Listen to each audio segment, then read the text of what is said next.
Salut, petit message, si t'as 2 secondes pendant la vidéo, n'hésite pas à mettre un petit pouce bleu si t'as aimé ou un pouce rouge si t'as pas aimé. Merci, bon visionnage. Et salut tout le monde les amis, c'est Tilimox de la chaîne Interview TV, j'espère que vous allez bien. Écoutez, pour ma part, ça va plutôt très bien. On se retrouve aujourd'hui avec Pierrot de la chaîne Les Délices de Pierrot, comment tu vas? Très bien, et toi? Eh ben écoute, ça va plutôt bien, de retour après quelques mois d'absence sur la chaîne comme vous avez pu voir. Donc voilà, les interviews reviennent en force, ne vous inquiétez pas, j'avais besoin de prendre un petit peu de temps, un petit peu de recul par rapport à tout ça. Et de prendre des vacances, ça fait tout simplement, comme tout le monde. Et donc du coup, c'est reparti. Donc je te propose qu'on commence directement les questions. Bien sûr, vas-y. Alors du coup, c'est des questions assez simples. Alors c'est des questions qui changent un petit peu d'habitude parce que vous avez toujours l'habitude d'entendre souvent les mêmes questions. Là, c'est des questions qui sont quand même assez simples mais qui changent quand même un petit peu de toutes les interviews que vous avez pu voir jusqu'à présent. Donc la première question qui elle ne change pas, est-ce que tu peux nous expliquer un peu le principe de ta chaîne pour qu'on comprenne en fait ce que tu fais en gros? Bien sûr. Alors en fait, je fais une chaîne de cuisine avec des recettes que j'aime bien, que j'ai testées chez moi le mercredi après-midi ou autre, et que j'aime vraiment bien faire. Et donc en fait, je les partage en vidéo tout simplement à ma communauté sur YouTube et sur Facebook. Et j'y rajoute aussi un petit grain d'humour pour rajouter de la bonne humeur. Donc je fais tout simplement une recette et puis je la poste sur les réseaux sociaux.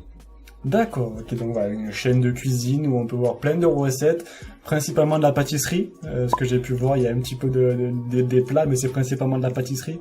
Ouais, C'est c'est plus de la pâtisserie, mais oui, après j'aime bien là aussi la cuisine, mais je fais plus de la pâtisserie, je suis plus pâtisserie. D'accord, ok. Donc on va passer du coup à la deuxième question. Où tu trouves l'idée de faire pour tes recettes en fait aussi, que tu trouves l'idée de faire ça? Est-ce que tu te dis, ben, j'ai envie de faire ça aujourd'hui, de manger ça aujourd'hui, donc je vais faire une recette, ou est-ce que tu as d'autres manières de trouver l'idée? Alors en fait déjà, j'ai sur mon iPhone des notes où j'ai noté toutes les recettes que j'aimerais bien faire. Et en fait aussi parfois ça me vient comme ça spontanément, je vois quelque chose, je vois un panneau publicitaire de recettes et ça me dit bah je pourrais bien faire cette recette.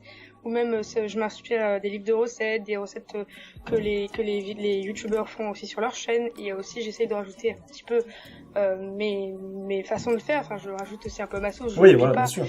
Et je change, par exemple, il y a un youtubeur qui a fait un gâteau avec beaucoup de beurre et beaucoup de sucre. Moi, j'essaye de l'alléger ou j'essaye de mettre plus de ça.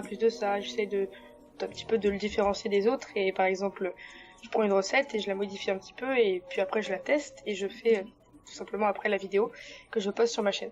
D'accord, donc il y a quand même une organisation derrière. Tu te fais pas ça à la légère, genre je vais faire une vidéo et ça ira très bien. T'as quand même une organisation derrière du coup. Bah, ça dépend parce que je prévois pas tout de suite de faire une vidéo une semaine à l'avance en fait. Ça me vient comme ça, par exemple Oui, le voilà. matin. Ouais. Oui. Et en fait, après, je m'organise vite fait. Enfin, je prends pas non plus des heures et des heures, mais Oui. juste je parcours un petit peu ce que je pourrais faire. Je prends des recettes que j'ai déjà testées, si possible. Ou même si c'est simple, j'essaie, je me dis, on peut rajouter un peu plus de sucre, mais mettre un peu moins de beurre. Enfin, essayer d'ajuster. Et je me dis que ça pourrait forcément marcher, que ce soit plus light, que ce soit différent.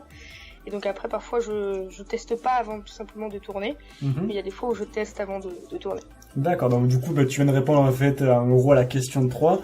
C'était comment tu t'organises pour faire tes vidéos. Bah, en gros, tu viens d'y répondre. Je pense que tu as peut-être quelque chose à ajouter en plus ou c'est bon, tu as répondu. C'est bon? Ouais, c'est ça. Ok. Donc du coup, on passe à la question 4 parce que ça, c'est une question que moi, je me posais personnellement. Est-ce que du coup, tu es seul à faire tes vidéos ou est-ce qu'il y a quelqu'un qui est derrière la caméra et qui t'aide un petit peu au cadrage ou est-ce que tu es vraiment tout seul? Alors en fait j'ai un ami qui m'aide souvent pour mes vidéos.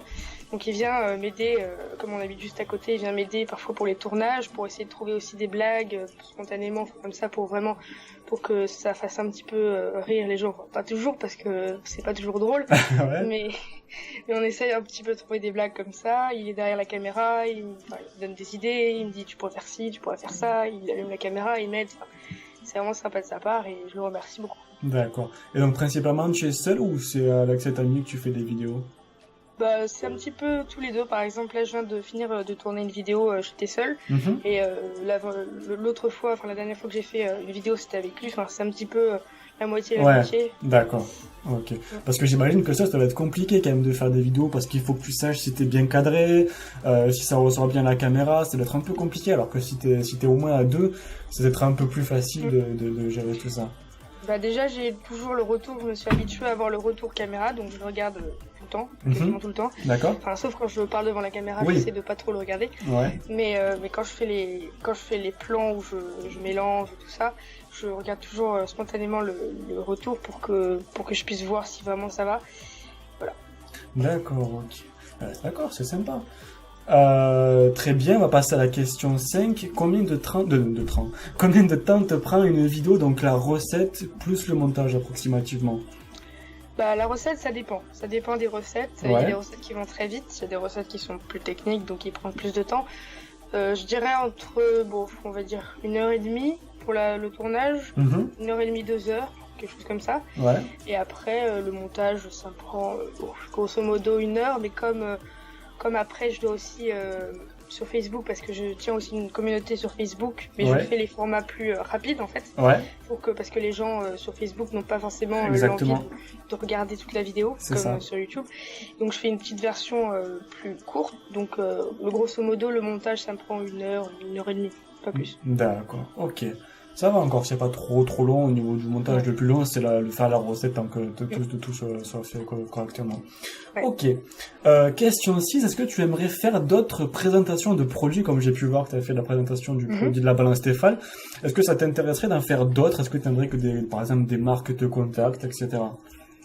Alors oui, déjà j'ai reçu ces derniers jours beaucoup de produits de marque, donc je vais essayer d'organiser ça pour pas que ça soit trop de placement de produits non plus et trop de concours, tout ça. Ouais. Et donc oui, donc c'est prévu, j'ai pas mal de vidéos de placement, enfin pas forcément de placement de produits. Oui, de présentation de produits, oui, voilà, c'est ça. Et donc je vais pas faire ça trop souvent, mais c'est prévu. Voilà. D'accord, ok, donc petite exclusivité sur la chaîne alors. Très bien, question 7, du coup, qu'est-ce que tu préfères cuisiner? Je pense que tu l'as dit un petit peu au début de l'interview, je pense que tu es plutôt pâtisserie, j'imagine? Ouais. Oui. D'accord. Et donc du coup, tu vas répondre à la question. Là, c'est deux petites questions qui n'ont pas l'habitude d'être présentes sur la chaîne, mais ça va arriver de plus en plus sur la chaîne. C'est plutôt ça ou plutôt ça? Donc là, la question, c'est plutôt sucré ou plutôt salé? Ça dépend. Plus sucré pour les vidéos. J'aime beaucoup cuisiner salé en dehors des vidéos. Mais faut savoir que comme la cuisine salée, c'est plus créatif et tout ça, pour les vidéos, c'est un peu plus... Enfin, la pâtisserie, je veux dire, c'est plus strict, il faut plus respecter tout ça. Donc pour les vidéos, je sais pas comment expliquer ça, c'est compliqué. C'est plus simple de faire des vidéos sur du sucré que du salé. Voilà, c'est ça. Je sais pas comment bien expliquer, mais c'est ça. D'accord. Ok, question 9, donc une question qui est assez tordue. Plutôt pain au chocolat ou chocolatine? Plutôt pain au chocolat. Ah, c'est bien. Très bonne réponse. Ok, question 10, on arrive à la fin des questions. Est-ce que tu as du coup des projets pour la chaîne? Tu en as parlé un petit peu déjà par rapport à la présentation des produits, mais est-ce que tu as d'autres petits projets en tête ou pas? Oui, j'ai pas mal de projets, que ce soit donc les présentations de produits, mais aussi les événements. Je suis invitée à pas mal d'événements. J'ai aussi d'autres projets, je vais essayer de pas tout dire. Oui, bien sûr. Donc j'ai pas mal de projets à venir dans cette année. Et qui viendront bientôt sur la chaîne petit à petit, parce que je vais pas essayer de trop balancer tout d'un coup. Donc ça arrivera bientôt.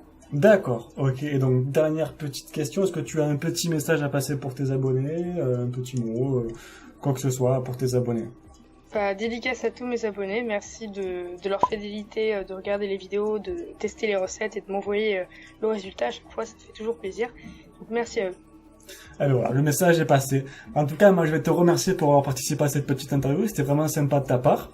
Merci à toi de m'avoir invité. Eh ben, c'était un plaisir. Je vais te souhaiter aussi bonne continuation pour la suite. La chaîne est vraiment déjà bien partie. Moi, je continue à la regarder parce que je m'éclate toujours autant à la regarder et à refaire aussi tes recettes. J'ai pu refaire quelques-unes de tes recettes, notamment les pancakes, on a pu échanger un petit peu par rapport à ça.